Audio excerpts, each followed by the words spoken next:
from the bottom, ain't no problems, we gon' make a way. Got no coach on the field, but we making plays. Hey, look, don't worry, we gon' be okay. Hey, look, why? Cause we gon' make them pay. What's going down, gamblers? It's the coach here from Brothas N Bets, and I'm here with my boy, the man, the myth, the legend himself, Mr. Marley Betts. Marley, what's going down with you, my boy? What's good? What's the damn deal? Good, dog. Feeling good as I sip my crown. Sip the crown. SBO, what's the goddamn deal? My bad, I fucked with SBO, how you feel, man? Nick Saban was at the national championship game. And we are also here joined by a special guest that's going to be helping us with this NFL playoffs for 2022-2023 season. We got Mr. No Caps himself. DJ, are you a DJ? DJ 100 plus in the house. Introduce yourself to the handicapping world. What's going down, my brother? What up, everybody? First and foremost, Coach Marley, thanks for having me. That intro is slapping. That's like it's like damn near gets me hyped for the show. As soon as I hear the intro, I just start to get in the mood. Hey, that's how we know it's on today. Shout out to my boy LTT Howard. Oh, murdered that. But yeah, thanks for having me. I'm Plus No Cap Bets, official No Cap Bets on Instagram and on YouTube. Subscribe to the page. I'm here with Brothas N Bets, trying to throw these locks in there, get everybody a quick flip off of the sports team. You know how that goes. All the way live from Toronto. Yes, sir. And we appreciate everybody joining us, man. Be sure to hit the like, subscribe, and follow. SBO says, chilling, brothers. We will be back next year. You heard it here first. Yeah, I saw Saban. Saban didn't like pretty much how David Pollard said what he said and kind of looked at him like, he was kind of like, man. but what can you do? The crazy thing is right now you can't do nothing but use that as fuel. And that's like the first video he's going to show. If I'm him, he's going to show whenever they come back from the summer to start tour days. He wants to say, motherfucker. He really looked like he was wanted to debate it right then and there. Like, but he was like, nah, don't. This is what they want you to do. You know what I'm saying? Shout out, man. They're not Bama yet. Bama won 6 out of 10. Man, boy, that was crazy, man. Shout out to Georgia. Shout out to the South. Shout out to TCU. Shout out to Texas. You just, Big 12, you just see, everybody outside of the SEC, you just seen what you got to put up with. Now that makes everybody appreciate what Ohio State did, right? Facts. And that also makes you, No. I feel like, why? Because look, and I said this on the show last week, the Ohio State game fucked TCU, if anything, because it made them be on their shit. You know what I'm saying? If you listen to Kirby Smart after that Ohio State game, I can't tell you what he said verbatim, but he said something to the extent like, we not going to beat TCU playing the way we just played. And what that told me was he immediately switched focus to TCU, and he knew that they barely got through that game and they need to be on their shit for the next week. So I'm not saying Georgia wouldn't have whooped them anyway, but I'm just saying the deficit, it made Georgia, I feel like that game made Georgia just like refocus, tap into everything. Like it's like it was no way they was gonna win that game. You know what I'm saying? Man, did you hear the pregame speech? No, I have not. Kirby Smart went in, man. It was my kind of speech, man. I'll pull it up if I can, just for a tad bit when we get to the open mic segment. But the reason everybody's here, man, everybody want to talk about these NFL games that are going down. I ain't gonna lie, this is year 2 of having Saturday, Sunday, and a Monday night I like playoff game.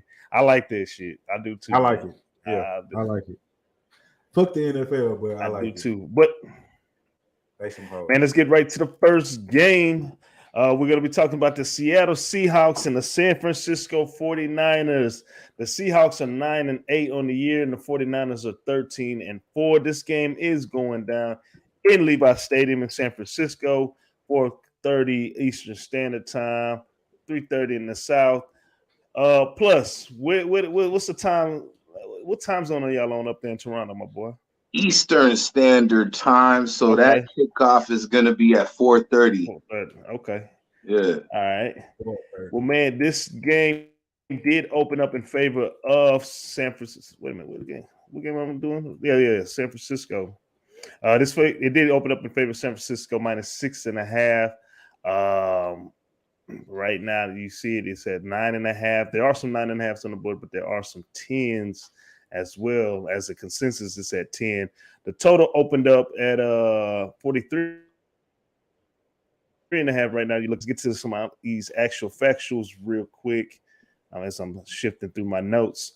Some of these actual factuals for the Seattle Seahawks. They're 1-7 on the year, and 1-7 against the spread in the last 8 games. The unders hit 4 out of the last 5 games. They are 13-7 against the spread in the last 20 games against the 49ers. 15-4 straight up in the last 19 games against the 49ers. The overs hit 5 out of the last 7 on the road. 7-2 straight up in the last 9 games when playing on the road in San Francisco. But 0-5 against the spread in the last 5 games when playing an opponent from the NFC, but 4-1 straight up in the last 5 games whenever they're playing against an opponent in the West Division of the NFC. Now, for the 49ers, their actual faction is 7-1 against the spread in the last 8 games. The overs hit 5 out of the last 6. They are 10-0 straight up in the last 10 games, 5-0 straight up, against the spread in the last 5 games at the crib, but only 2-7 straight up in the last 9 games when playing at the crib against the Seahawks, as I explained before. 7-0 against the spread in the last 7 games when playing against an opponent from the NFC Conference. 6-0 straight up in the last 6 games against an opponent from the West Division. And the over has hit 6 out of the last 9 games when playing on a Saturday. And the overs also hit 4 out of the last 5 games whenever they're playing as a favorite. Injury reports right now for the 49ers. I had it on the Seahawks, but the 49ers, we all know Jimmy Garoppolo's out, so they have Brock Purdy, who's coming in from Iowa State. Hey, man, we made some money off of him a little bit in college during his college days. Outside of Arizona that, State, right? Not Arizona State. Iowa State. Yeah, Iowa State. Christian McCaffrey, he is probable for the game. He's going to play. He's suffering from a knee injury. Any other notable? Aaron Banks, the guard, he's probable for this game. Cornerback Aubrey Thomas, he is out with an ankle injury for this game as well. For the Seahawks, Shelby Harris, nose tackle, he is probable for this game. Ryan Neal, the safety, he's probable as well. Tight end Noah Fant, he's probable. Phil Haynes, the guard, is questionable with an ankle injury. DJ Dallas, running back, is probable with an ankle injury. And Kenneth Walker, the third, he's probable as well. But, man, it's the playoffs, so you already know majority of those guys are going to be playing in this game. Last time we seen the Seahawks, they beat the Rams 19-16, and we saw San Francisco take care of business and hand over Cliff Kingsbury his pink slip against the Cardinals 38-13. So with all that being said, Marley, 49ers quarterback, could he have some of that Tom Brady juice? Could he be the next Tom Brady-ish quarterback amongst these young ass quarterbacks that are slanging it all over the place? Or do we have the revival, the continuation of the second round pick Geno Smith keeping his comeback player of the year campaign going? What you got on this one? I don't know if Brock Purdy is Tom Brady. I mean, that's the GOAT. We're not gonna make those. But we're saying the star, even if he wins. But he is playing. It's the start of how he got down. Yeah. You remember the start of Tom Brady? Bledsoe got hurt. Brady comes in on the Super Bowl, never looks back. I get it. But keep in mind, Trey Lance come back healthy. They're going to play Trey Lance because they gave up too much to not at least see what he looks like. So, and he's surrounded by a bunch of talent and a good head coach and a great defense. So, I don't know how much it remains to be seen. But he is playing excellent football. So, don't let me I'm not trying to take away no credit. And you're right, we did make some money out that boy at Iowa State. So he's playing great football. Hopefully he can keep it up. 49ers are looking like, looking like NFC champs, or at least should be in the NFC championship game. However, let's get back to why we're here now. -10 though. I do think the 49ers cover the game, win the game, but I will be taking the Seahawks. KB, what's going down? I will be taking the Seahawks plus the 10. I'm going to tell you why. One, last time these two teams played each other, the score was 21-13. It was that 9-point victory. That was the second time they played each other. Keep in mind, this is a divisional game. One of my rules that I personally have in betting, I learned this from, what's our boy name you put me on back in the day, Coach, when I first started betting? Duffy. You remember Duffy? Yeah. Joe Duffy. Joe fucking Duffy. This is like shout out to Joe Duffy, man. Shout out Joe Duffy, wherever he is. This is like 7-8 years ago. So one thing that he said that stuck with me: division dog 10 or more, bet the dog. It's just one of the rules that kind of stuck with me, that even before I started betting it, I paid attention to it, because these two teams know each other well. People say it's hard to beat a team twice. Well, it's really fucking hard to beat a team 3 times. They've already beat them twice. They know each other so well.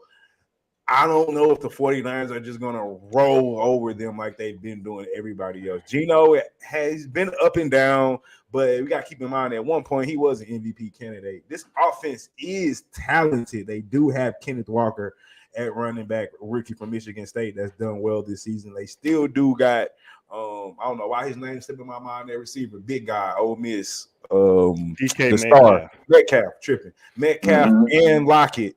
So we got some things. To me, they struggle on defense. They give up a lot of points, but the 49ers ain't really trying to blow anybody out necessarily. They're a physical team. Their offense is predicated on a run. I do like SBO, what he said with the under.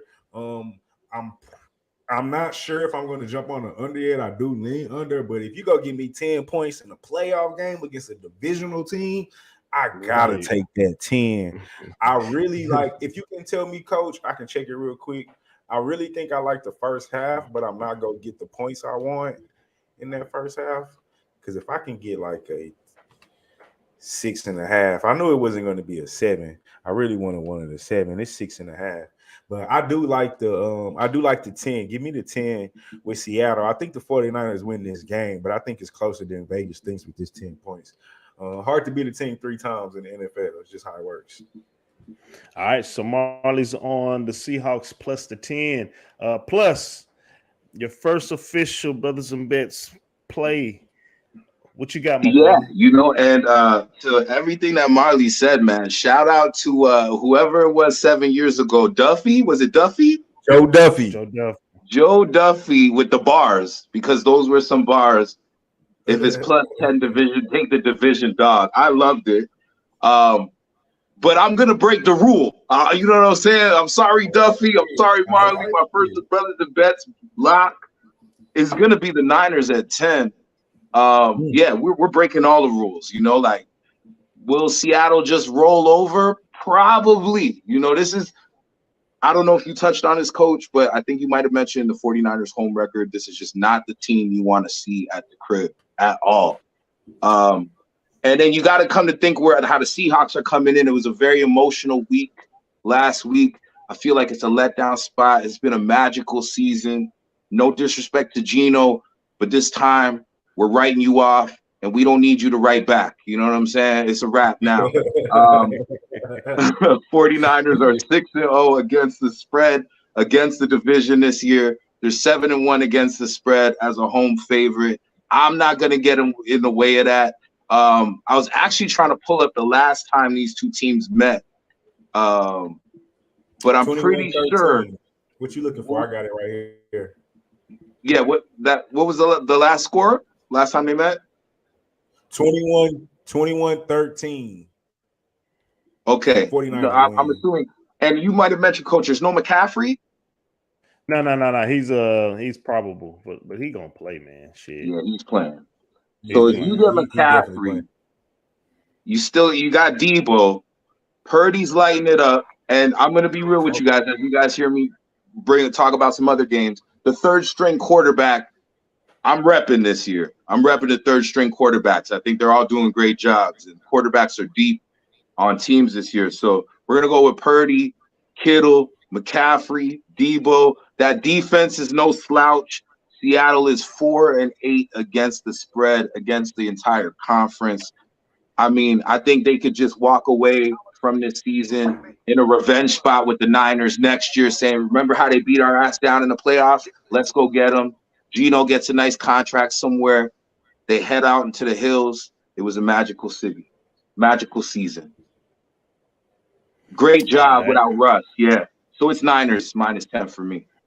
All right. Plus likes the Niners minus the 10, man. Let's see. We got picks by day. What up, nerds? Watching Marley's next Pac-12 football champs play b-ball against my boys. Oh, Colorado. He's talking about Colorado. And D-Mill said, just subscribes. I can dig it, back to work. I go. Keep going, bro. Appreciate that, D-Mills. That's crazy. My son's name is. Hey, so hey man, I'm riding with you, Marley. Yeah, I'm hopping in, and in situations like this, the NFL being entertainment. Yeah, I wouldn't be surprised if the Seahawks and Geno Smith beat these boys as the only underdog, outright as the underdog to win. And the storyline I can hear for days. Hey, a rookie went into this game. Playoff game, it's a different ball game. This is the league's big boy football, and they end up losing. But I just need the 10. Just give me the 10. Geno Smith, give me the 10. Kenneth Walker, I can see him. I can see Kenneth Walker making a big run in a key situation. I can see Tyler Luckett coming big in a key catch playing at the slot. We just have to keep us in the game. I can't see Kenneth Walker. It got to be Geno Smith making a big throw on third down to keep us in this game. That's what we need. I mean, we just gotta stay in it and hopefully get a backdoor garbage ass touchdown that leads to an onside kick. But yeah, like I was saying, you got Deebo Samuel. Yeah, Deebo Samuel's coming back, but he's coming back off an injury, so we got to see how he plays and how that whole situation turns out. He's gonna be ready. Fuck, I forgot about that. I didn't forget about it. I mean, I can see him coming out with a big play as well. But I mean, 49ers can definitely win this game. Seahawks, like I said, I wouldn't be surprised if they win outright. I just wanted to say that. I said that on my Instagram and Facebook. On who? D'Amico Ryans? D'Amico, if you look at the 49ers, with the exceptions, I think the Raider game, second half defensive statistics, it is amazing. Crazy. And to me, even though they're talented, that shows me that the coach is going in at halftime and saying, look, this is what they're doing. This is what we about to do to stop this shit. And then they going out there and doing that shit. So, that's all coaching. I wish the Texans had the fucking pin the right building to make those decisions, but he wouldn't want to come here anyway. But I just want to say shout out Miko. I remember watching that boy at Bama. He used to be my favorite linebacker when that boy was at Bama back in the gap. SBO, I know you remember Miko, Alabama. All right, man. But yeah, my official play for that game, I'm riding with the Seahawks. Hey, we appreciate everybody tuning in. Be sure to hit the like, talk that talk, man. Let's hear your opinions, share, subscribe, follow. Hey, man, let's get this money. Talk. I know why you. I'm sorry. I know why you doing. There was a guy on one of the comments, and I appreciate you commenting on and watching. So don't take this the wrong. Don't take this the wrong way when I say you was talking about me drinking. Cheers. I hope you followed my advice because you should have been listening to my advice. I was right instead of worrying about what's in this cup. I'm trying to put money in your pocket, not put drinks in your cup or worry about what you say is or isn't professional. We're here to put money in people's pockets. Yeah, let them know. Shout out. Let them know, Marlon. Man, yeah, you cut me off. I ain't know what the heck I was talking. I forgot what the heck I was talking Click about. like, comment, and subscribe to the channel. We can move on to the next game. Oh, that's what I was gonna say. Real quick, college basketball plays for today. I'm 27-15 right now. My college basketball plays. I'm going with Washington on the money line against Stanford, and I like UCLA -7 against Utah in the first half. So let's get that money, man. It's bounced back. It's been a rough week.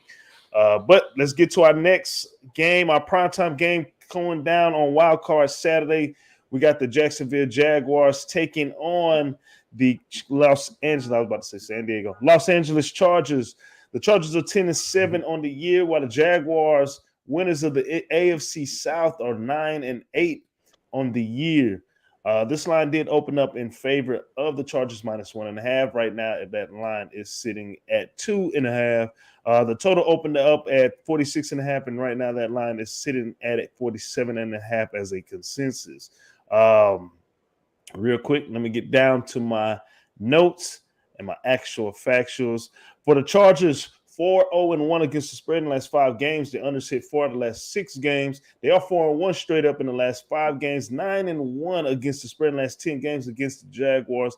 8-2 straight up in the last 10 games against the Jaguars. 7-2 against the spread in the last 9 games on the road. 5-0 against the spread in the last 5 games when playing on the road against the Jaguars. The unders hit 4 of the last 5 games whenever they're playing against opponents from the AFC conference. But 2-9 straight up in the last 11 games on a Saturday. Jacksonville Jaguars, 4-1 against the spread in the last 5 games. 5-0 straight up in the last 5 games. The overseas 6 out of the last 7 games against the Chargers. 4-1 straight up in the last 5 games at the crib, but 0-5 against the spread in the last 5 games when playing at the crib against the Chargers, as I explained before. 6-1 straight up in the last 7 games when playing against an opponent from the AFC conference. The unders hit 4 out of the last 5 games whenever they're playing against an opponent from the West Division of the AFC, and they are 6-3 against the spread in the last 9 games, when playing on a Saturday. Major injury news for the Chargers right now. They're saying Mike Williams is questionable for this game with a back. He probably is going to play. Kenneth Murray is probable as well with a neck. Shout out to Kenneth Murray, Mo City, Elkins High School. That's our shit. Safety Raheem Lane, he is questionable as well with a thumb injury. As far as the Jaguars are questionable right now, Brandon Sheriff, the guard, he is questionable with an abdominal injury.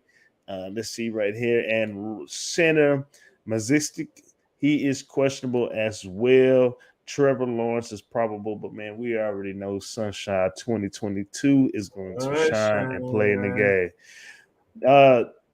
Last time we seen the Chargers, they lost 28-31. Didn't really care against the Denver Broncos, while the Jaguars beat the Titans 26-16 in Super Wildcard weekend last week to get to this point and win the AFC South. So with that being said, we're going to take it to our guest, Mr. No Cap Bets himself. Plus, what you got for this game? No long talking on this one, guys. Everybody loves the Jaguars as like the Cinderella team of the playoffs.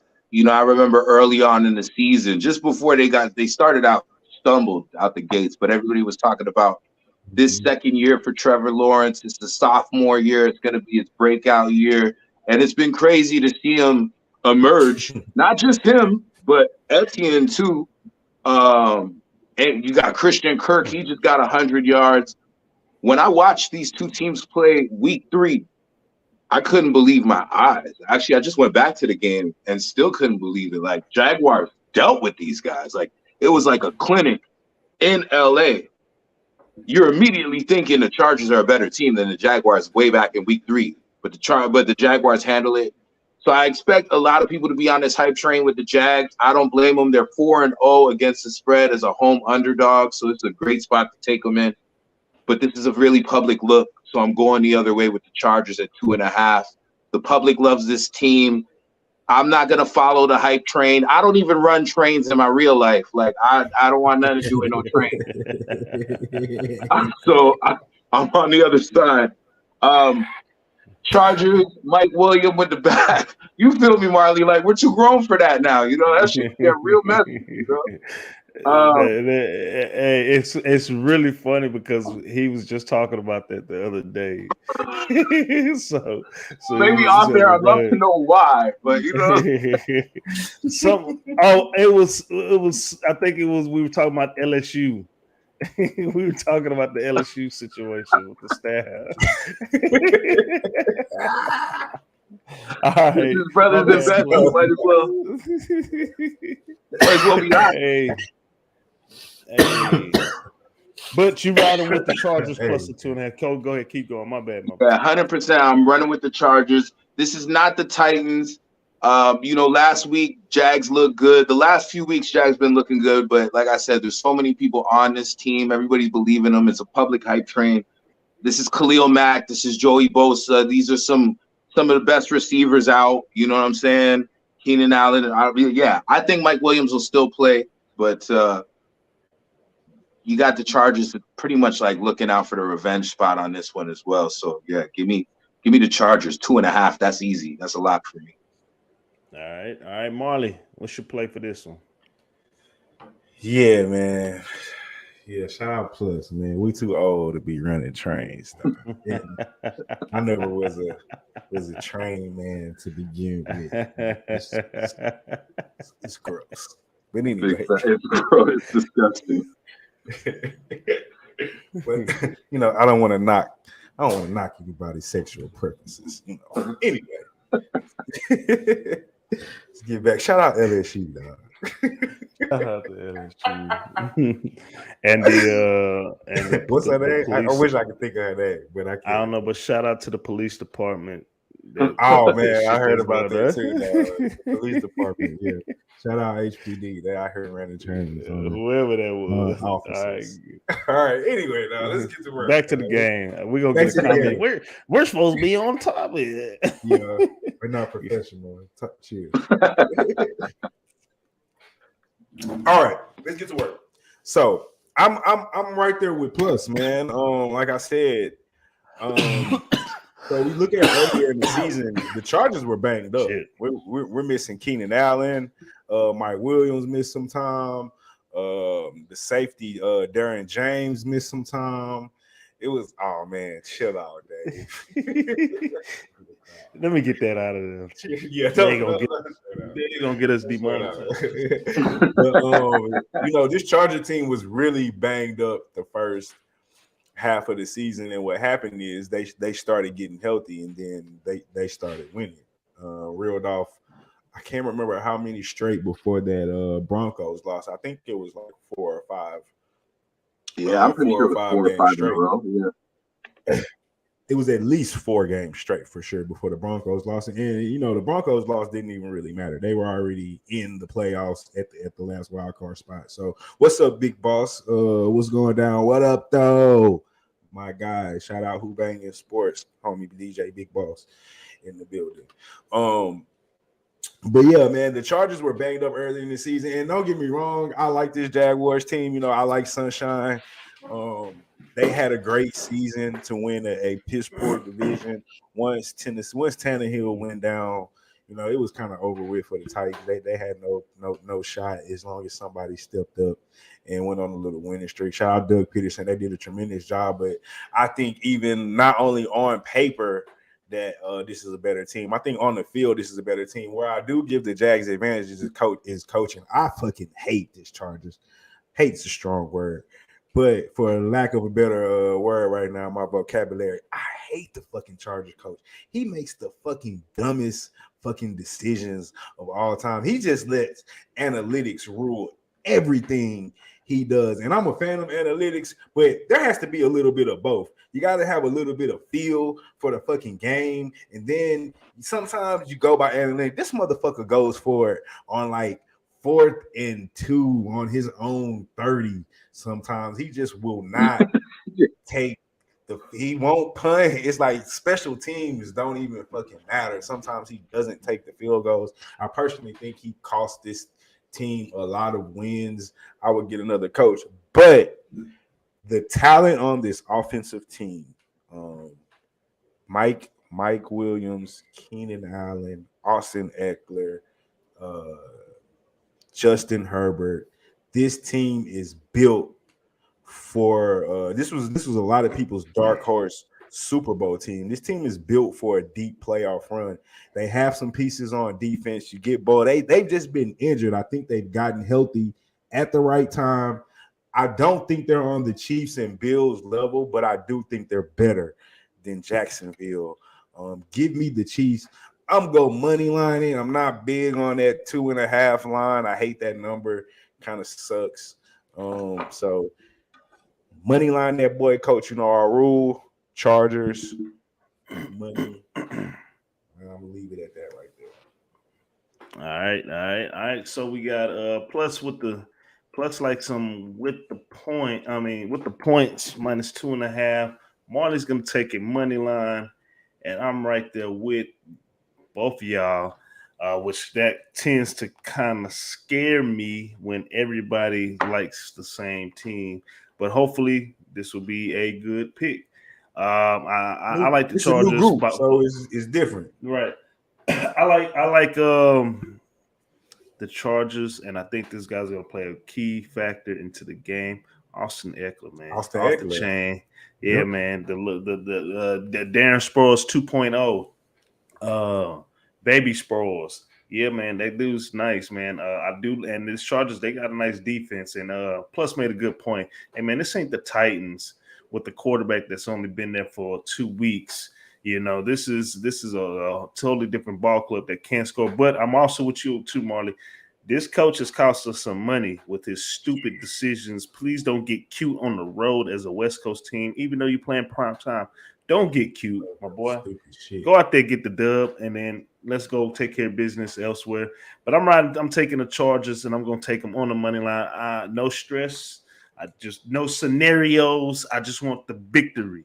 That's all I want. Chargers money line. Just win the game, man. Just win it. Hey, we appreciate everybody tuning in. I am the coach. That's Marley Bets. We are joined by No Cap Bets, Mr. Plus himself. And right now, if you got money on Gonzaga in the first half with about 9 minutes to go, Gonzaga is up 29-24. Let's get ready to Mavs go. Money line, by the way, boys. How they looking right now? It hasn't started yet. It's about to start. Mavs Lakers. All right. No Bron. Well, man, let's get to our next game, and this we are going to Sunday playoff action. We got the New York Giants 9-7-1 going on the road to take on the Minnesota Vikings, who are 13-4. This game is going down at 4:30 Eastern Standard Time at US Bank Stadium in Minnesota. This line did open up in favor of the Vikings -3. Has been a lot of movement. The total opened up at 47.5. Right now, that line says 48 as a consensus. And they knocked it down to a 4-point game. The spread is 3.5 in this Gonzaga game. Let's get to these actual factuals for the Giants. 6-1 against the spread in the last 7 games. 2-8 straight up in the last 10 games against Minnesota. 7-1 against the spread in the last 8 games on the road. 0-5 straight up in the last 5 games when playing on the road against Minnesota. 5-1 against the spread in the last 6 games when playing against an opponent from the NFC Conference. 2-8 straight up in the last 10 games whenever playing against an NFC Conference opponent from the North Division. And the unders hit 4 out of the last 5 games for the Giants. Minnesota 1-4 against the spread in the last 5 games. The overs hit 6 out of the last 7. They are 12-3 straight up in the last 15 games. The unders hit 4 out of the last 6 against the Giants. 9-1 straight up in the last 10 games at the crib. 5-0 straight up in the last 5 games when playing at the crib against the Giants. But 2-8-1 against the spread in the last 11 games against an NFC Conference opponent. And 0-5-1 against the spread in the last 6 games when playing against an NFC Conference opponent from the East Division. And the total has gone over 14 out of the last 19 games for the Vikings when playing on a Sunday. Major injury news right now for the Giants. You got Leonard Williams, defensive end. He is questionable for this game. Adoree Jackson, cornerback, he's questionable as well. Linebacker Ojulari, I know I butchered it, but he's questionable with an ankle injury. Cornerback Jason Pincock, he's questionable as well. From the Vikings right now, Zadarius Smith, linebacker / defensive end edge rusher. He's questionable for this game as well with a personal situation going on. Center Garrett Bradbury, he's questionable as well with a back injury. Cameron Dantzler, cornerback for Minnesota, he's questionable also. Last time we seen the Giants, they lost 22-16 against the Eagles, and last time, but they weren't playing anybody. Last time we saw the Vikings, they won 29-13 against the Chicago Bears. So with that being said, since we got an international capper with us today, and this is closer to him than it is to us. Plus, go ahead and take this one. How do you feel about the Giants taking on the Vikings? Yeah, I'm Canadian, and I don't want nothing to do with Minnesota's weather, but I will claim that they are up in the north. You know what I'm saying? But trust me, as a Canadian, we want no part of Minnesota's weather. But we do want a part of taking them -3. We're all over the Minnesota Vikings, and I'll tell you why. So first of all, got to give credit where credit's due. The Giants are a nightmare team for anybody in the playoffs, but especially the Minnesota Vikings. I want to say his name's Dexter Lawrence. That's their nose tackle, right? Yeah.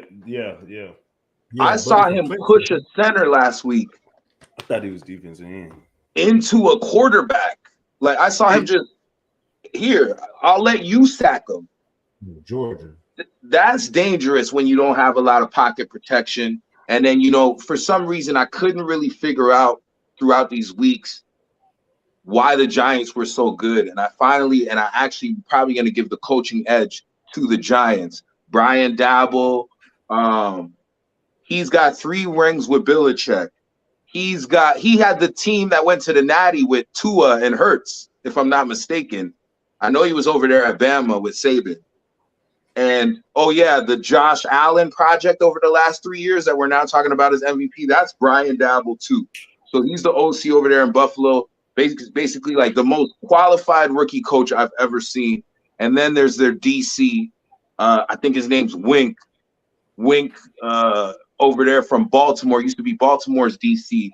And now the Giants are starting to carry that Ravens attitude kind of defense. So it's scary for Minnesota. Now I finally understand why Baltimore's defense is so brutal. We'll get to that when we come up to that game. The Giants have covered 7 of the last 10, including 4 of them straight up. And those covers, one of those covers were against the Vikings themselves. That Packer beat down the other day that the Vikings faced, that was no good look for the Vikings, kind of exposed them. But because all of these things are pointing to the Giants, I got to go Minnesota. They have everything to prove. This is exactly where you want to be, where everybody wrote them off again. They were right off in the beginning of the season. They get this fluky win against the Bills. Everybody calls it fluky, but the magic in Minneapolis is not done. They're 8-0 as a home favorite straight up with a margin of victory +6. So I'll take them by 3 and some if the line goes up between now and then. Lord knows I love me some Vikings. It's a terrible matchup for them, but I'm riding with Kirk Cousins. You like that. Wear the chains. We're dancing on the plane. Off to the next round. Vikings -3. Vikings -3. All right. Plus likes Vikings -3. Marley, what you got?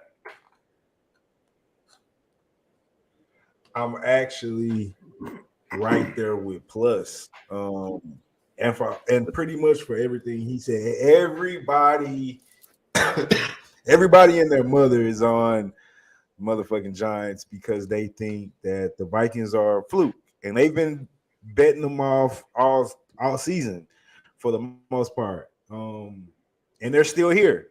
I think defensively is their problem. Offensively, they're very fucking explosive. And as much shit as people give Kirk Cousins, and I'm one of those people, his numbers are phenomenal, and he puts points on the board. He just doesn't play well in prime time. However, technically, this ain't the prime time game. This is the first game on Sunday. So we got another game after that. This is not where Kirk Cousins. This is the second game. Bills game. Yeah. The Bills game is the 12 o'clock game. I thought the Bills game was a primetime game. Nah, Bills is 1 o'clock. Bengals, Ravens is prime time. Oh my God, this is a primetime game. I might need to rethink my pick. Well, this ain't Marley, a. I mean, whatever. Just for the sake of being honest for the listeners, Kirk Cousins is 11-32 ATS at 4 p.m. So it's not a good look for him specifically. Yeah, it's not. He does. Whatever. He does fucking awful. I was not trying to mention that. He does fucking terrible in prime time. But I'm not going to change my picks because the public and everybody else is on the Giants. I really feel like offensively they're going to score enough points at the crib. They just beat this team. Yes, they covered. If the line was 3, they would have pushed, right? But I just feel like this is the game. This is not the game where Kirk Cousins has a Cousins type game. This is good Cousins right here. I think at the crib, finally he's I'm not going to say finally he's going to shut up the doubters because that's not going to happen until probably he gets at least to a NFC championship, which I don't think he gets to this year. But, however, I think overall this team is better than the Giants talented-wise as of right now. I do agree with plus Dabo is a lot of people's coach of the Dabo, or however you say his name, is a lot of people's coach of the year. He's done an excellent job with the roster that he has to work with. But Daniel Jones, I mean, outside of Saquon Barkley offensively, what do the Giants really pose as a threat? Daniel Jones can run a little bit, kinda, but he's not a passing threat. I think if you shut down Saquon, which we won't say they'll shut him down, but I think they can minimize what he does at the crib, at least enough to where you want to put the Giants in the shootout, and that's something they can't do.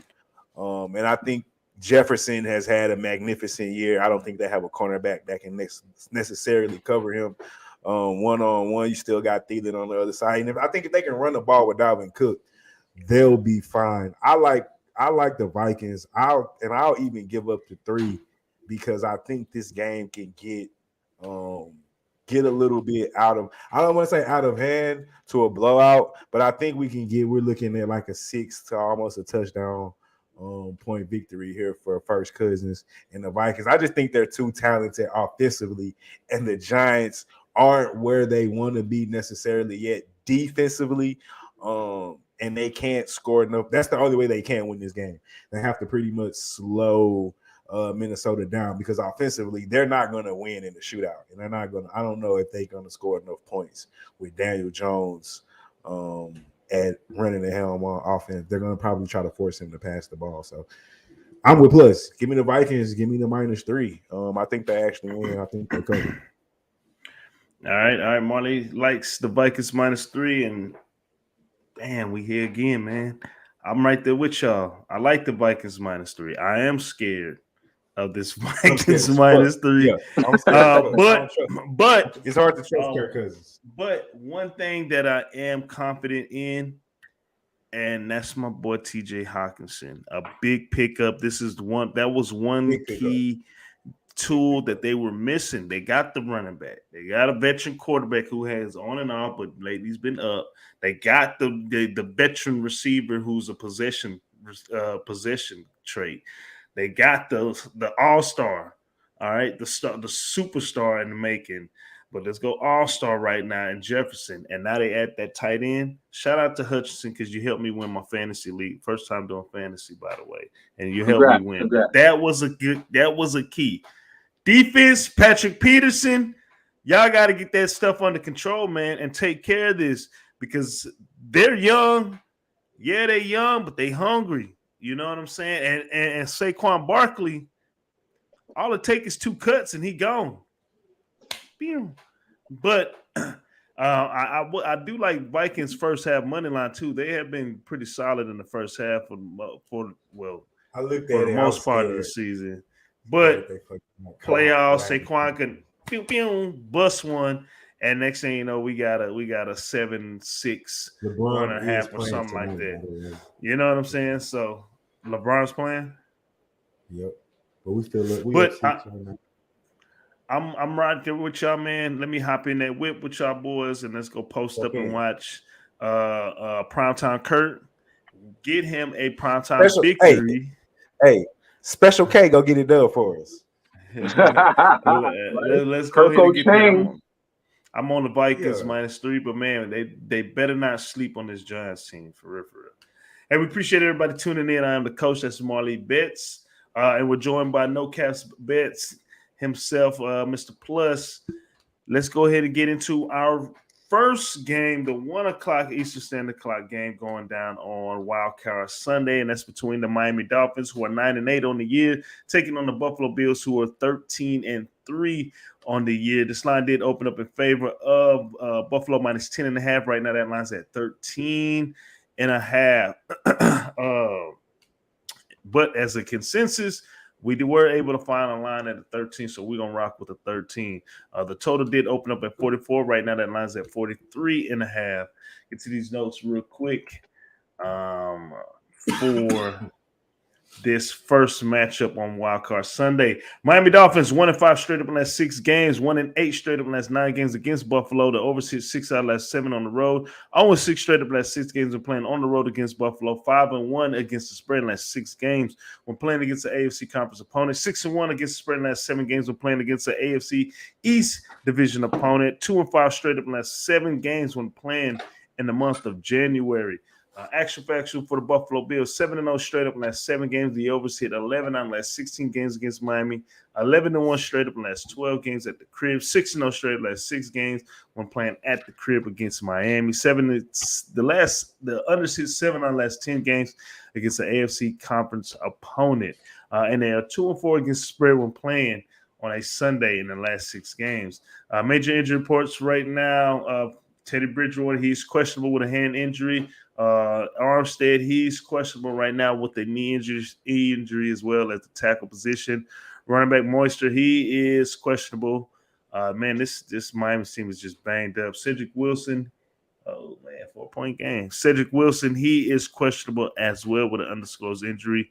Tua is out. We already know that. Tackle Urchenberg, he is questionable as well. And Skylar Thompson is expected to start once again. For the Buffalo Bills, shout out to Damar Hamlin, man. May you rest up and get back on the field. That is the only Jordan Poyer, he's questionable for this game. And Jordan Phillips, defensive tackle, he's probable for this game. Miami, last time we saw Miami, they beat the Jets 11-6. And last time we seen Buffalo, they won 35-23 against the New England Patriots and stuck a fork in the Bill Belichick's playoffs hopes. With that being said, we kind of still up there, but I got to come back to Marley Lamar to start off. Marley, Josh Allen, we won money on him. We watched him play college ball more than once. What's your play for the Bills and the Dolphins? Yes, sir. I'm going to double back down on my boy Josh Allen. I'm actually going to look for the first half though. It's at -7. I think a touchdown is more than grateful for us to be giving us that, because Miami just at the end of the day they have no quarterback. We're down to third string. I know my boy Plus was on the third string quarterbacks. He said he likes what they've been doing, but Skyler put up 11 points. Well, excuse me, 9 points, because the safety, I don't even know how they got that safety. And it cost me my 3.5, pissed me off. But anyway, that's another story there. But they're not going to be able to move this ball much against this Bills defense without a quarterback. Yes, they have weapons on the outside with Hill and Waddle, but the quarterback position, the most important position on the field, you got a rookie that can't really read NFL defenses yet. He's not even used to the speed of the game quite just yet. So I think 7 is a gift. I'm going to take the Bills -7. I expect Josh Allen and Stephon Diggs to come out the gates roaring, especially like they did for DeMar Allen. Like you said, shout out. Hope he makes a full recovery on his end. That was some scary ass shit to see, especially when you got kids playing football. Definitely fucking scary. So I hope he makes a full recovery. However, but yeah, give me first half, as my boy Coach say. I'm trying to get in and get out. Buffalo at the crib. The stadium is gonna be roaring. Y'all already know I'm big on energy. These crystals around my neck. That stadium is gonna fucking feed Buffalo from the beginning, if at any point of the game. And I think Josh Allen and the boys gonna come ready to play. And just this Dolphin team doesn't, like I said, without the quarterback, they just don't stand a chance without Tua and Teddy. So give me the Bills. Give me the -7 on the first half. I just feel like it's so good. And the books are begging you to take the Dolphins plus the 7 because they put it at 100. So to me, that just says like, please take the Dolphins plus 100 and lose your money, please. They're trying to bait you in with that plus 100. So give me that. Yeah, they like, can y'all jump on this for me? I lean under on the total as well because I don't think Miami's going to be able to score more than like 2 touchdowns at the max. And I don't give them that. I think maybe 10 points. You know what I'm saying? So I lean under as well. All right. Well, Marley likes the Marley likes the first half Bills -7. Plus, what's the play? What you got for this one? Well, for starters, I gotta say, yeah, I'm loving Marley's pick. That's definitely jumping on my card this weekend. The first half, I love that, and I do love third stringers, but just not this one. I forgot about him. There's some impressive third stringers, but this is not one of them. That's not what I was talking about when I was talking about him. Now, if we had Teddy Bridgewater as an underdog, that's different. Now, I know you guys know about Teddy Bridgewater as a dog now. I like Teddy. That's different. Yeah, in the dog spot, he's that guy for the last few years. But unfortunately, Teddy plus 13, I might take Teddy. I don't think he can win it. Right? He can cover 13 probably. But yeah, we're talking about Skyler. Nobody knew who he was 3 weeks ago. I think he was working at Kroger's or something like that. I'm not sure where he was until 3 weeks ago. So it's going to be the Buffalo Bills. Hey? I think he's Kansas State, from Kansas State. Kansas State, there you go. He's a Big 12 guy. Hey, Coach. We listening to it. Skyler Thompson, Kansas State. Who? Skyler Thompson. Ain't from Kansas State? Yeah. K-State. K-State. He was but they didn't really do shit. I'm locked in on this book, Gonzaga. My bad, dog. I was locked in.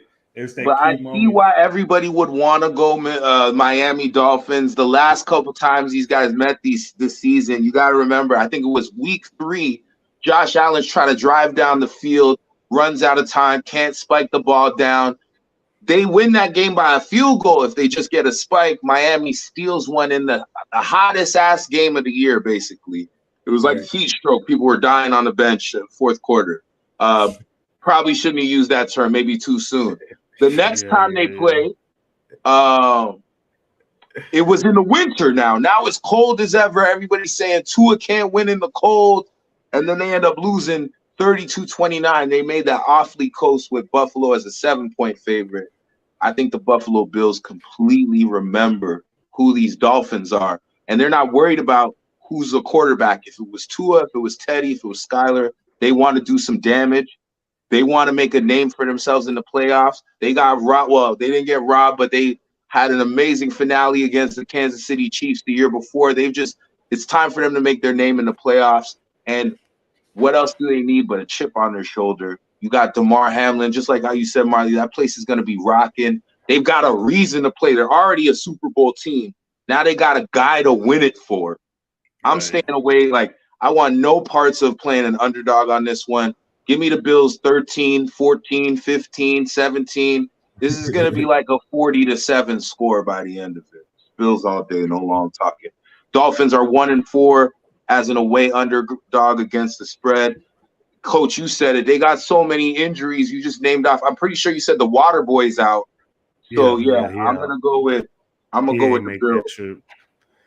All right, plus slice the Bills minus 13, man. I'm taking these Bills minus 13, man. These Dolphins, it's stick a fork in it. Coach, I don't, let me not say that as a fellow coach, because it is make it seem like I'm hating, but it's time to stick a fork in it. You and your little witty jokes. Man, we might get a big play, but after seeing what I saw against the Jets this past weekend, throwing a quarterback in there at that moment, nah, dog. And the Bills, they do got somebody to play for. They got something to play for. And the NFL's already talking about it. Chiefs, Bills game will be playing Mercedes-Benz Stadium in Atlanta. Could this be? Could this be the Patriots back when 9/11 happened for the Bills story? They got some, entertainment. I don't know, but I definitely see them going all out for this one, trying to end it soon so they can rest some guys in that fourth quarter. I like the Bills minus 13 as well, man. Hey, we appreciate everybody tuning in. I'm the coach. That's Marley Bets, and we're joined by No Cap Bets. Plus, we are here, and we got 2 more games, man. The real primetime games. And if you've been locked in the sports world, you kind of see that there's this has been the talk of the playoff game because of Lamar Jackson and what's going on with him right now. We got the Ravens taking on the Bengals. The Ravens are 10-7 on the year, and the pissed off Cincinnati Bengals are 12-4 on the year. They're getting ready to kick this game off primetime, 8:15 Eastern time in the Bengals Stadium. This line did open up in favor of Cincinnati minus 6.5, and right now that line's sitting at 9.5 as a consensus because of Lamar Jackson. The total did open up at 43.5. Right now that line's sitting at 40 as a consensus. Let's get to some of these notes and these actual factuals real quick. And we're going to start off with Baltimore. The unders hit 5 out of the last 6 games for the Ravens. They are 6-3 straight up in the last 9 games against Cincinnati. 6-3 against the spread in the last 9 games when playing on the road. The overs hit 4 out of the last 5 games when playing on the road against Cincinnati. 2-6 against the spread in the last 8 games when playing against an opponent from the NFC North Division. And 0-5 straight up in the last 5 games when playing in the month of January.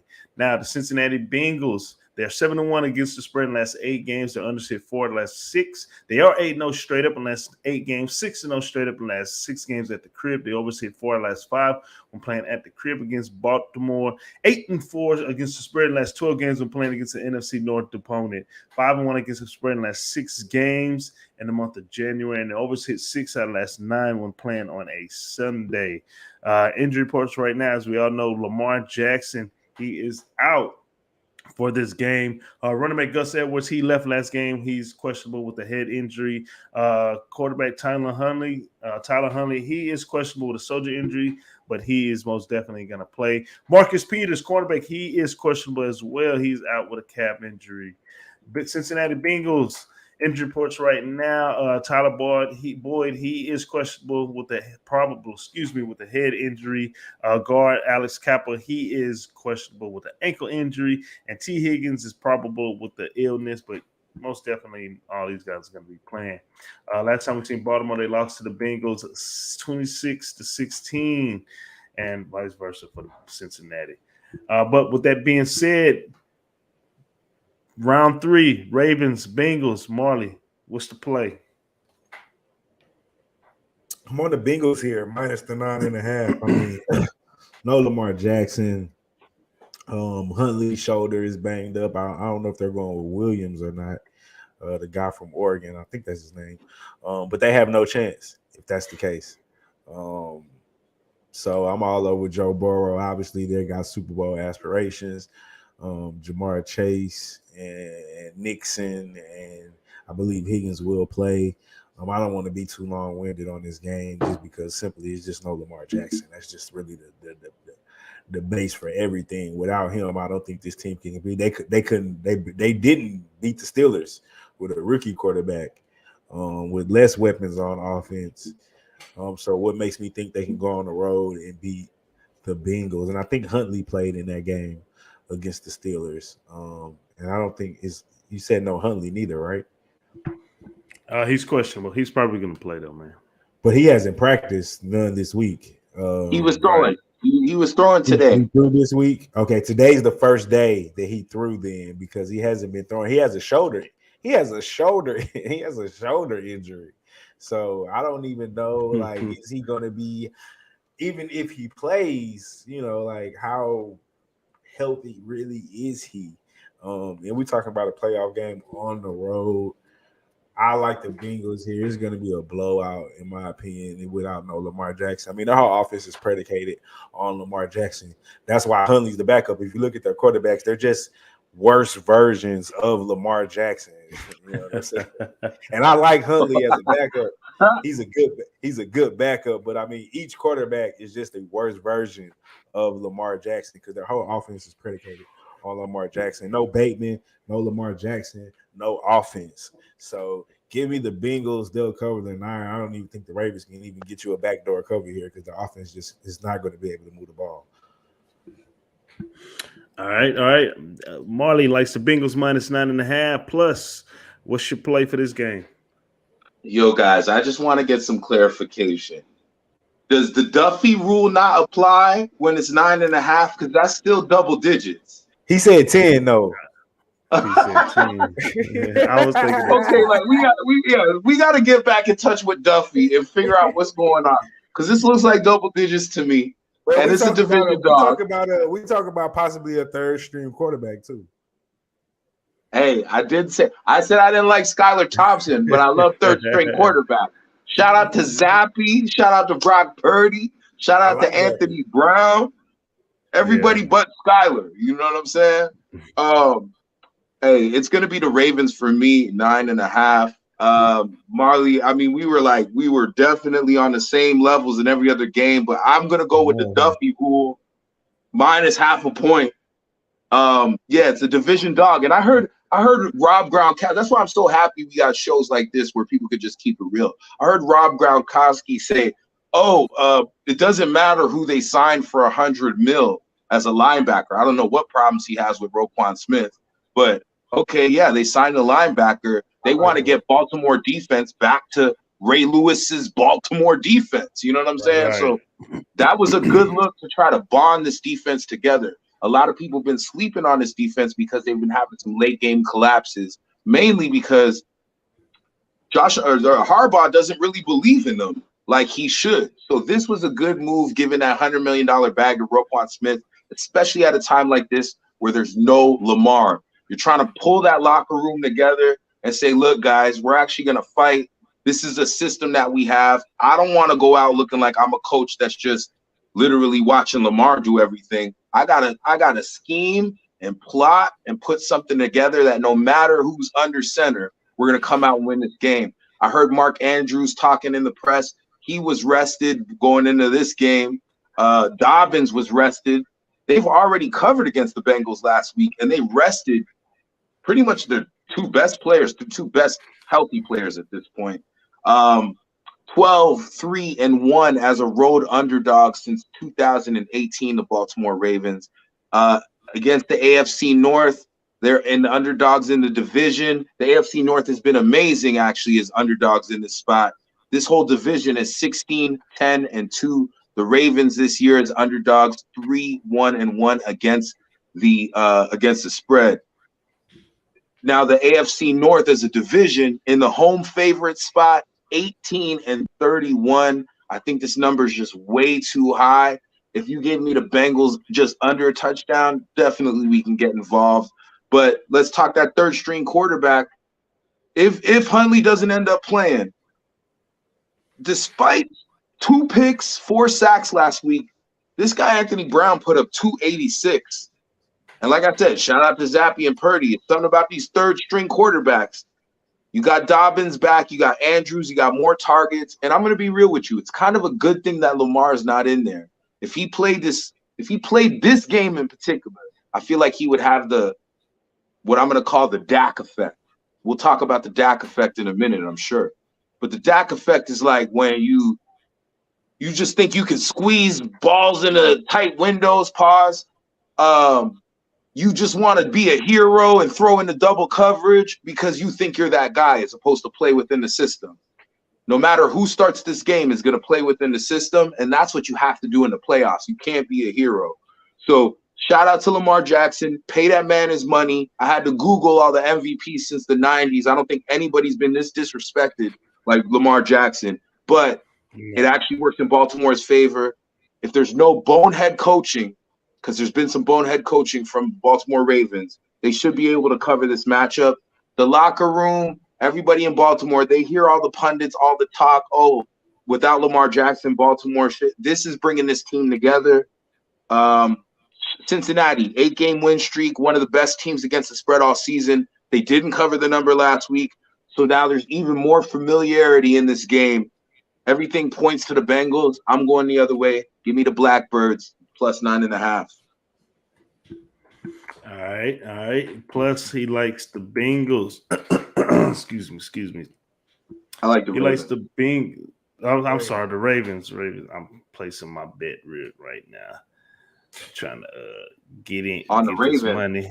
Nah. Mavs Mavs up on the Lakers 40-29. Anybody that roll with me. Let them ride. Man, I'm going with the pissed off Bengals first half -6. The Bengals are pissed off right now. They are hot from the top down to the water boy. That whole organization is upset about this neutral game situation, and they really don't like how they already going ahead and crowning it to be the Bills versus the Chiefs going down in Atlanta. Let me get in, let me get out, let me have this Bengals crowd, let me rattle this third string quarterback, let me have the Joe Mixon, let me have Jamar Chase, let me have Joe Burrow. Go to work in that first half, put up these double-digit points, and we eat. After that, hey, I don't care what goes on, for my sake. But we're going to get in, we're going to get out, and we're going to do some second half live betting. So that is my official play. I'm riding with the Bengals on the first half. Bengals are kind of hot right now.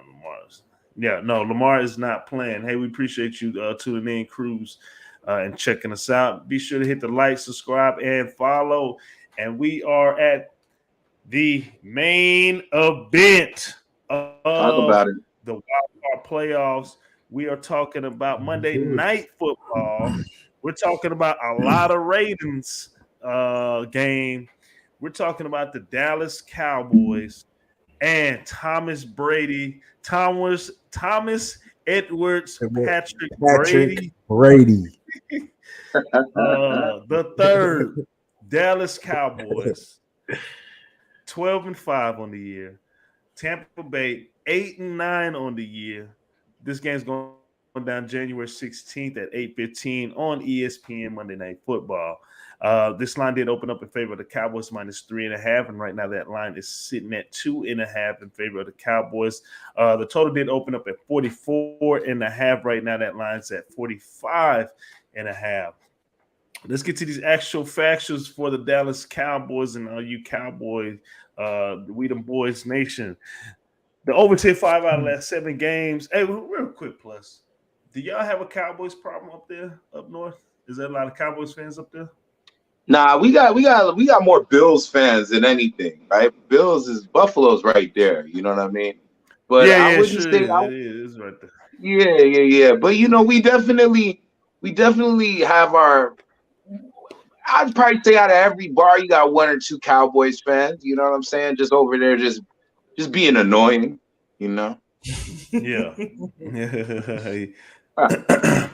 Well, we got the get back to these actual factuals. The Cowboys are 12-4 in the last 16 games straight up. 1-4-1 against the spread in the last 6 games against the Bucks. 14-6 straight up in the last 20 games against the Bucks. 12-5 against the spread in the last 17 games on the road. The unders hit 5 out of the last 7 games when playing on the road against the Bucks. They're 4-1 against the spread in the last 5 games when playing against an NFC South opponent. but they're 1-5 straight up in the last 6 games when playing in the month of January. Tampa Bay Buccaneers, they're 1-6 against the spread in the last 7 games. The overs hit 4 out of the last 5. The unders hit 6 out of the last 7 games when playing against the Cowboys. They're 1-4 straight up in the last 5 games at the crib. The unders hit 5 out of the last 7 when playing at the crib against the Cowboys, but 1-4 against the spread in the last 5 games against an NFC conference opponent. 9-2 straight up in the last 11 games when played in the month of January. 1-4 against the spread in the last 5 games when playing on a Monday night. Injury reports right now for the Cowboys. Hankins, defensive tackle, he is questionable right now. Linebacker Vander Esch, he is questionable with a shoulder injury. Center Brothas, I know I said that wrong. He's questionable with an ankle injury. Marquise Bell, safety, is questionable as well. Right now, this long list for the Buccaneers. Julio Jones, he is questionable with a knee injury for this game. Logan Ryan's questionable as well. Carl Nassib, he is questionable as well. Center Jensen, he's upgraded to questionable with the knee injury. Donovan Smith, the tackle position, he's questionable. Nose tackle Villa, he's questionable with a calf injury. Carlton Davis, the third, is questionable with a shoulder injury. Mike Edwards, safety, he's questionable as well. And tackle Robert Hennessy, he is questionable with a hamstring injury. Last time we see the Cowboys, they lost 26-6, got handled by the Washington Commanders. In Tampa Bay, they lost 30-17 against the Falcons when the game didn't even really just matter to them. But with that all being said, last game of the night, we've hit our 1 hour and 15-minute mark. Marley, what's the play for the Monday night primetime game? Oh, man, it's hard for me to bet against Tom. The Cowboys have. I'm in agreement with Leonardo down here. I'm looking at this comment. Cowboys should win, but I feel like Tom can command the team to victory. And that's exactly how I feel. The Cowboys have the better team, in my opinion. But I feel like this game is going to be a typical fucking Tom Brady game. They're going to keep it close. It's going to be close all the way to the fourth quarter. Cowboys might even be winning. But they're gonna give 12 a fucking chance with like a minute 25 left with 2 timeouts, and they wouldn't have done shit all game. But you know what? That last drive, they go look unstoppable. Unstoppable, flawless. Right he gonna look like he gonna look like he's 28. He's gonna make every throw that is possible to make. They're gonna get 1 penalty that everybody's gonna be like, they cheating for the goal. We've seen this before, dog. I've seen the story happen before. You know what I'm saying? And see, we gonna get that text from Mikey Hovo. Shout out to Mikey Hovo. See, I've seen this before. And fucking that. But this is one thing I do feel real quick. I do feel like they've been playing like shit, right? Cowboys have been losing. Everybody in the world is probably on the Bucs and the GOAT. Yeah. And that really makes me want to take the Cowboys. I actually believe the Cowboys can win this game. And like Leonardo said, should win this game. They're the better team. But if this game is close and Brady's within a touchdown in the fourth quarter, there is no way I'm betting against that. So give me the Bucs at the crib. I can't go against the GOAT, man. I just can't do it in this scenario. You know what I'm saying? I think they lose next week, whoever they play, depending on who's the matchup, though. I don't think they win it all or nothing like that. But I think they can beat the Cowboys. I think they believe they can beat the Cowboys.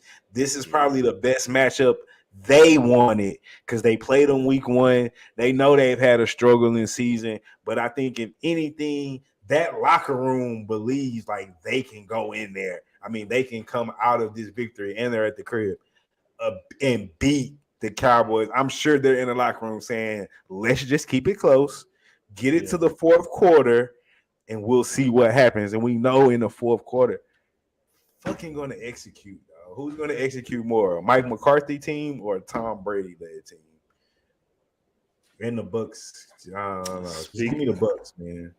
Speaking of the devil, I like the Cowboys really too. But Hover. Hey, we was just talking about you. We're doing a show right now. Literally, we was just talking about you. We were talking. I said, "You gonna get that text? We gonna get that text from Mikey." When Tom Brady leads the team to that flawless drive at the end, and we gonna be like, "See." Oh, y'all on the late night shit. We on the late night, man. But yeah, we on the show, man. I'm gonna hit you when I get off.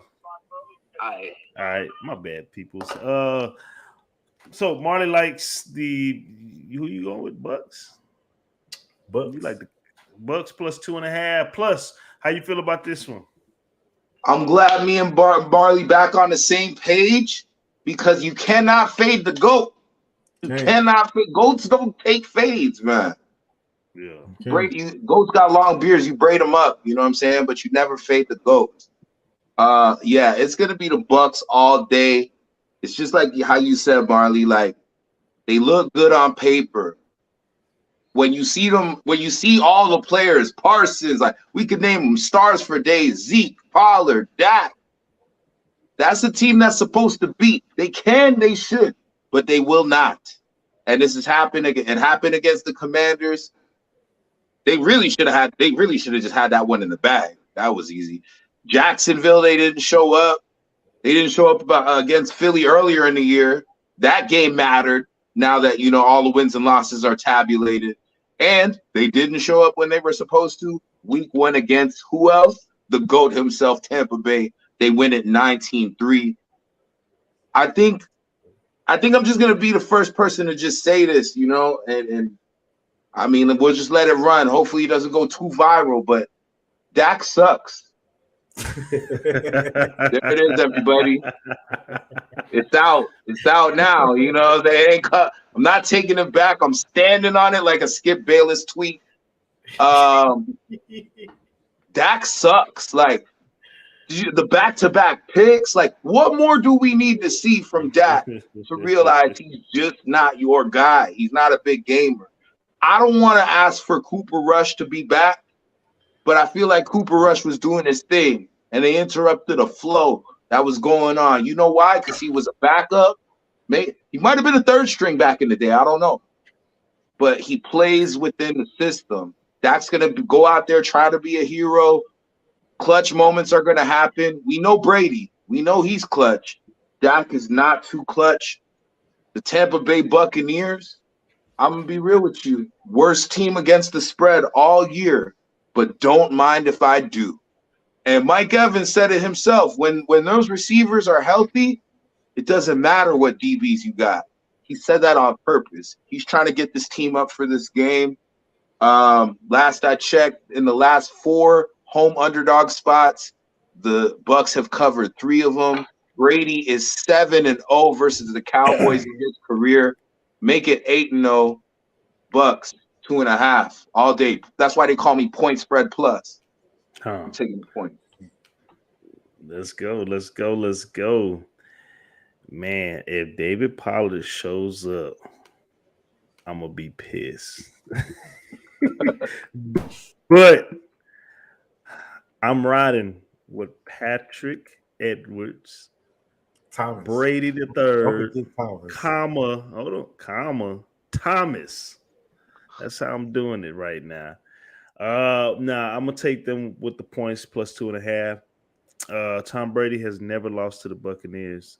Tom Brady is still Cowboys. I'm sorry, has never lost to the Cowboys. He's still the GOAT. They're at home, but can they be fooling us? Can the Cowboys? Is that what Vegas wanted? We trying to beat Vegas. Is that what they wanted? Cowboys, go ahead and look like shit against the Redskins. I mean the Commanders. Excuse me. Do not copy strike us. Go out here against the Commanders. Take a shit bag in that game so you can come back and bounce back because they do have the weapons. They got the guys on defense. They got a guy in the secondary. They got arguably the best defensive player, in my opinion, and Micah Parsons on the field. They got Pollard, who's just at any moment can take a quick screen and make it into a home run. They got the receivers, but they got Dak Prescott. And with that being said, this is a Monday night football game. And I think what people in America enjoy most than seeing their favorite team winning the Super Bowl is seeing the Cowboys lose in the playoffs. With that being said, I'm taking the Buccaneers money line. Let's go. Let's get it. Let's go. Hey, we appreciate everybody tuning in. I am the coach.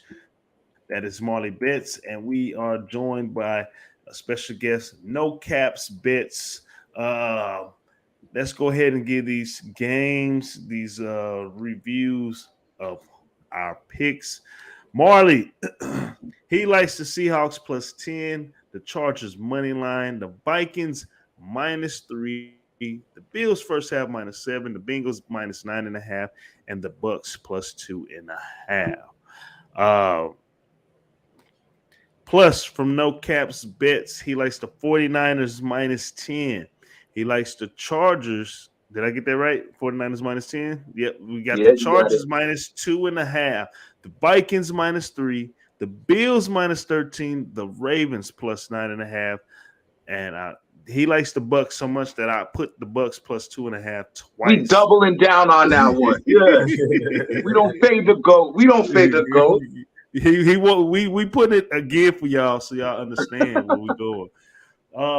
As for myself, I like the Seahawks plus the 10. The Chargers on the money line.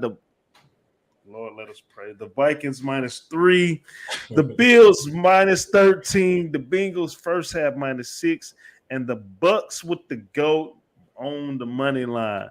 Hey, we appreciate everybody tuning in. I'm the coach, Marley Bets.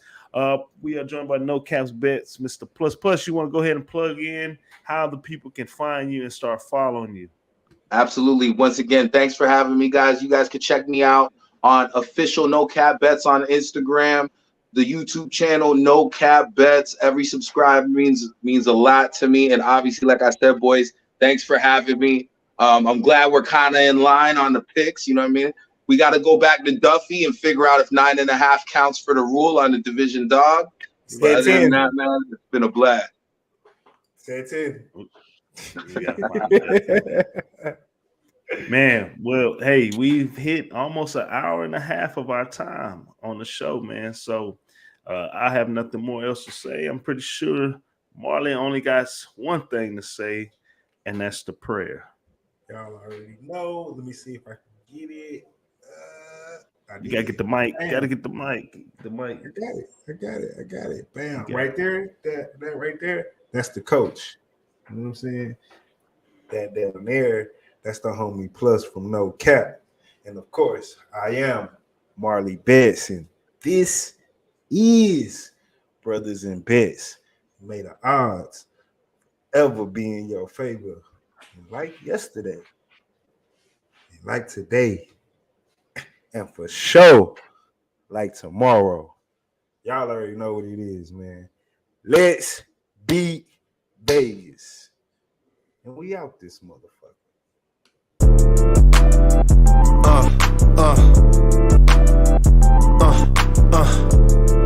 Check it out. Look, we from the bottom, ain't no problems, we gon' make a way. Got no coach on the field, but we making plays. Hey, look, don't worry, we